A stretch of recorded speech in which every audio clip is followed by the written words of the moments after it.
સુંદરી અને રાક્ષસ પરિકથા. મારી ચેનલમાં નવા છો તો મારી ચેનલને લાઈક કરો, શેર કરો, સબસ્ક્રાઇબ કરો. ધન્યવાદ. આ બાબતે બંને વચ્ચે બોલાચાલી થઈ હતી. વિવાદ એટલો વધી ગયો કે મંદિરના પૂજારીએ દરમિયાનગીરી કરવી પડી. પૂછતાં બંનેએ પરમ દિવસની વાર્તા અને સોનાના સિક્કા પૂજારીને આપ્યા. તેમજ કોઈ પણ નિર્ણય લેવા વિનંતી કરી હતી. તેઓ જે પણ નિર્ણય લેશે તે સ્વીકારશે. ખરેખર પૂજારીને મોહનની વાત સાચી લાગી, પરંતુ તે ઘનશ્યામ કોઈ ભૂલ કરવા માંગતો ન હતો. તેથી તેણે કહ્યું, હવે તમે બંને આ ગિનીઓને મારી પાસે છોડી દો. આજે હું ધ્યાનથી વિચારું છું. તમે લોકો કાલે સવારે આવજો. હું તમને મારો અંતિમ નિર્ણય જણાવીશ. સોહન અને મોહન પૂજારી પાસે સોનાના સિક્કા મૂકીને ચાલ્યા ગયા.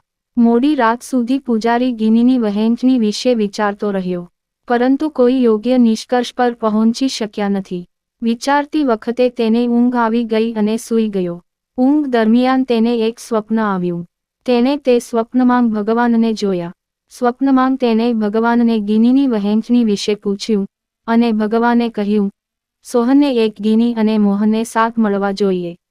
આ સાંભળીને પૂજારી આશ્ચર્યચકિત થઈ ગયા અને પૂછ્યું, કેમ પ્રભુ? ત્યારે ભગવાનજીએ કહ્યું, જુઓ, રામ પાસે 3 રોટલી હતી, જેના તેણે 9 ટુકડા કર્યા.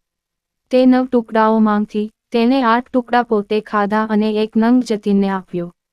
જ્યારે મોહને તેની 5 રોટલીના 15 ટુકડા કર્યા અને તેમાંથી 7 જતીનને આપ્યા અને 8 ટુકડા પોતે ખાધા.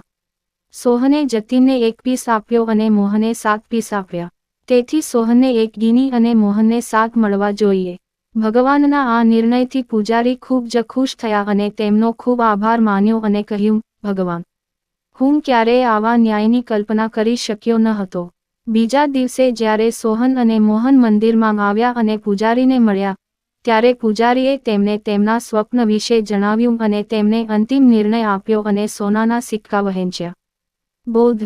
જ્યારે પણ આપણે જીવનમાં કોઈ બલિદાન આપીએ છીએ અથવા કોઈ કાર્ય કરીએ છીએ, ત્યારે આપણે અપેક્ષા રાખીએ છીએ કે ભગવાન આપણને બદલામાં મોટું ઇનામ આપશે. પરંતુ જ્યારે આવું ન થાય ત્યારે આપણે ભગવાનને ફરિયાદ કરવા લાગીએ છીએ. આપણને લાગે છે કે આટલું બલિદાન આપવા છતાં આપણે જે પ્રાપ્ત કર્યું છે તે બહુ ઓછું છે.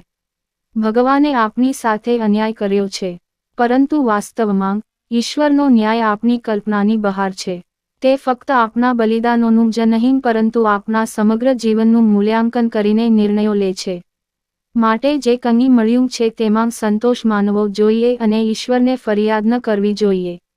કારણ કે ભગવાનનો નિર્ણય હંમેશા ન્યાયી હોય છે અને જીવનમાં આપણને જે મળે છે તે એકદમ યોગ્ય છે. પૂરી વાર્તા સાંભળવા માટે ધન્યવાદ.